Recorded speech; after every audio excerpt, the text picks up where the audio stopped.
What about it, YouTube? Alright, on the road again. So, I'm watching this complete moron, Ryan Reeves, get the entire situation of the King James Version Bible absolutely wrong. I don't even know where to begin with his nonsense.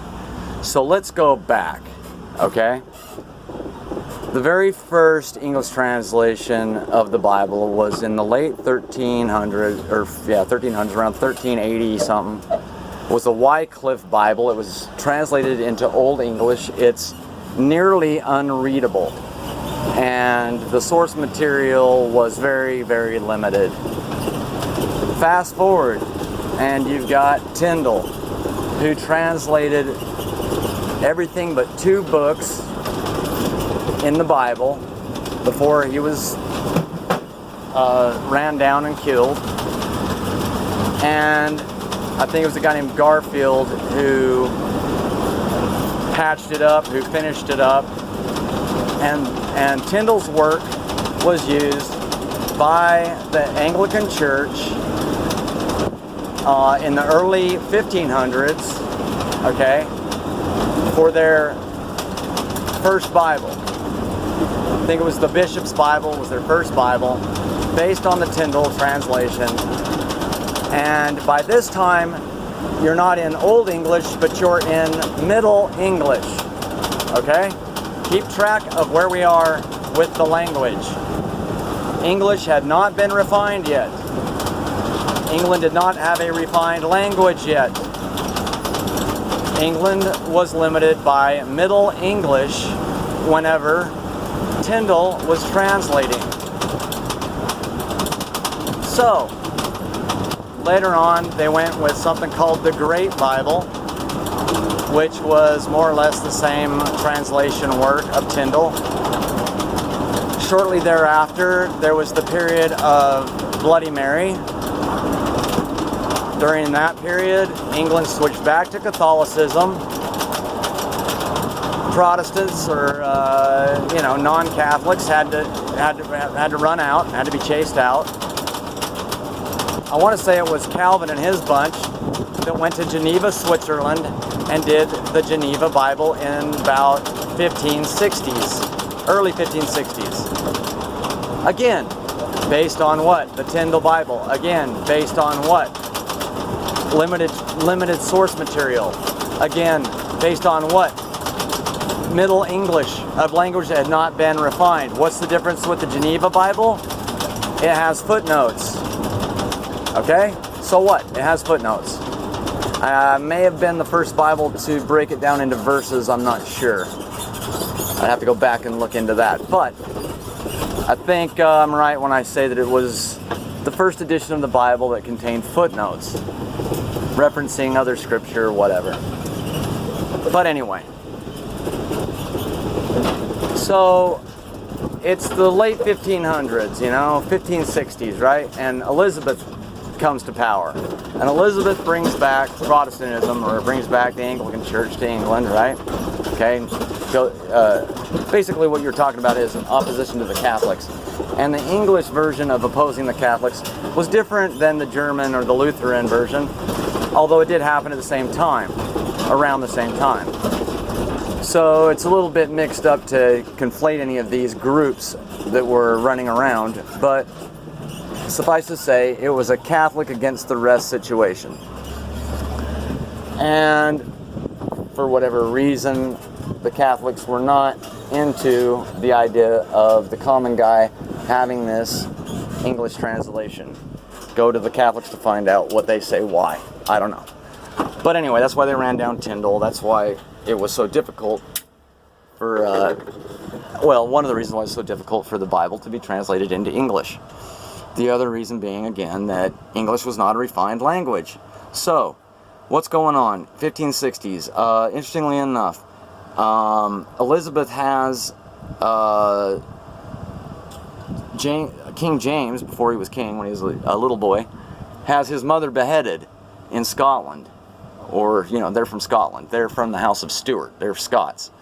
Elizabeth was from the House of Tudor, okay? Well, Elizabeth didn't have any legitimate children. she had at least one, maybe two illegitimate children. Sir Francis Bacon and, was it the Earl of Essex or something like that? But anyway, Sir Francis Bacon, it's widely accepted, was the bastard child of Elizabeth and was educated all over Europe, was fluent in many, many different languages, was intimate with the court in England because of his being the bastard child and being allowed to run around inside of the inner workings of the monarchy. So yeah, he was intimately involved in what was going on. He was, in communication and in perhaps even being mentored by John Dee in certain respects. Played a role in the Rosicrucian stuff going on. Was into esoteric stuff for sure. But on the other side of it, he was buddies. He'd been all over Europe. He was buddies with all kinds of notaries, literaries, ciphers, poets, linguists, etc., etc., etc., throughout Europe. So he was into some of this old stuff of Greek mythology, and he seemed to really like Apollo and Athena. So anyway, Athena would wear a mask or a helmet that covered her face, and she had a thing for being hidden, and she would, quote, shake her spear at ignorance. Okay, so what's happening in England? What's happening in England is they want to become a superpower. They want to start colonizing and being recognized as the big cheese. They want to be most awesome. So they recognize. I think it might have even been John Dee who first said that in order for England to be a superpower, they would need a refined language. Here comes Sir Francis Bacon and his buddies.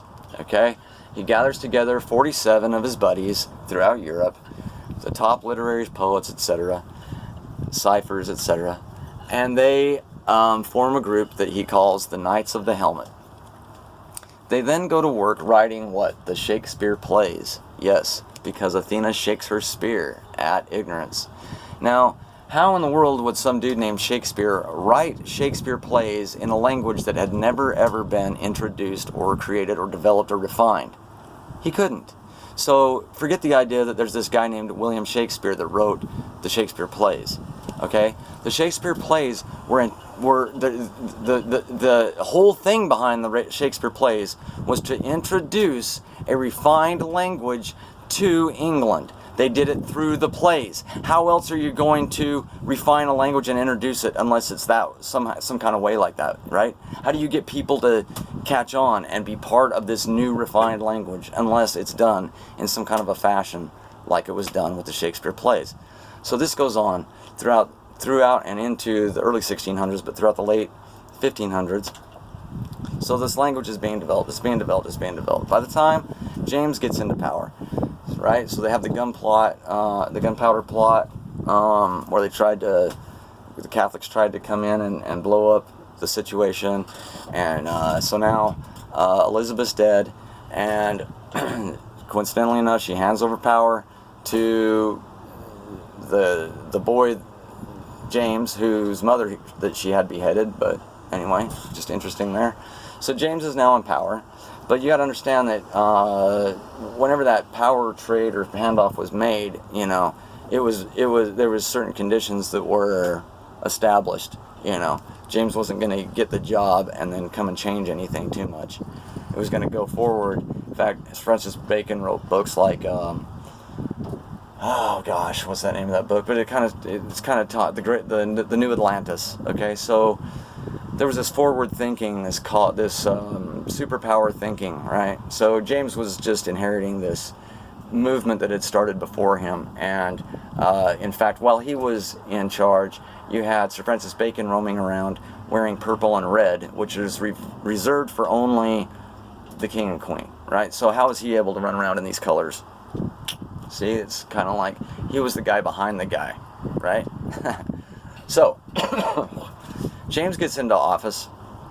Right away, quick, Sir Francis Bacon gets his buddies working on the King James Version of the Bible. They spend 8 long years translating it. They gathered every known available ancient text from the Latin Vulgate to the Greek to the Hebrew. I think there may have been, was it the, what's the one I'm missing right now? Anyway, I think there's 4 source materials from old times. What's that language that I can't remember? Some of the apostles spoke it. It starts with an A, but anyway, it's escaping me right now. So they took the best source material they could have. You need to understand that while they're doing this, they know that if they fudge, right, if they do like little sneaky crap with the translation, that it's going to get exposed, because sooner or later someone's going to catch on. They're going to take the old reference material, they're going to corroborate or cross-reference it with the King James Version, and then they're going to say like, whoa, whoa, whoa, they got this all wrong, man. This was some kind of fraud right here. Okay. Now, oh wait, first little addendum. The only thing that I can think of that may have been thrown in there that was wanted by the monarchy was the idea of the divine right of kings. They wanted the monarchy wanted to support, now whether that came from King James himself or whether Sir Francis Bacon decided it on his own, the divine right of kings is something that the King James Version of the Bible does in fact support. And that was, of course, to help these guys keep control of their crowd, right? That's what this is about, right? It's about how are we going to run this? There's the profane masses, and then there's us adepts. And so, how are we gonna do this? And are we gonna do it with some Bible that we fudge and make some silly nonsense of? No. It's going to be as correct of a Bible as it can be. Why? Because it's the first Bible written in the refined modern English that had just barely come about. It was coming about at this time. The Bible was part of it. The Bible is thrown in right with the Shakespeare plays as far as a means for these 47 Knights of the Helmet and Sir Francis Bacon to unveil this new language. So there cannot be any more correct version of the King James Version. There cannot be. It was the definitive introduction of the English language when it was written. There is no way to make it better. Now, it was also written by ciphers and stuff like that. And so when you read it, you've got to be careful, because you have to understand all of the meanings of the words that are used. You can't use assumptions of what you think the word means. You need to know all of the meanings of the words being used so that you can properly keep it in context and get the right message. And here's the big one, the punctuation. If you're not following carefully the punctuation, you will take things completely out of context. You'll completely misread it. So it's very important that you know the words that you're reading and that you follow the punctuation exactly correct. I mean, some of this stuff wasn't really taught or just was glossed over in your learning of English as a child, okay? This is when English was being unveiled. This is the English language. I don't care what anybody else says about it.